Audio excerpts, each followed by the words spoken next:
নিয়েছি 4 piece medium সাইজের ইলিশ। ইলিশ মাছগুলো নিয়ে নিচ্ছি হলুদ,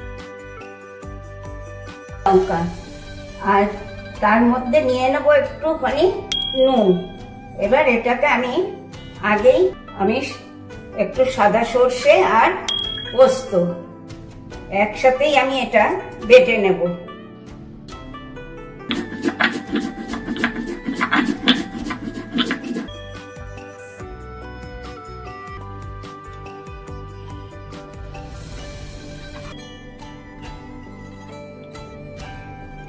সর্ষে পোস্ত বাটা,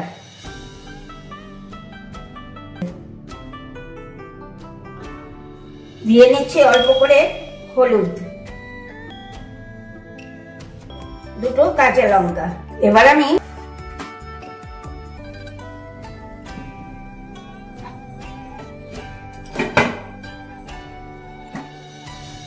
আমার মিডিয়াম সাইজের ইলিশগুলো আমি 15 থেকে 20 মিনিট ভাপিয়ে নেব। আর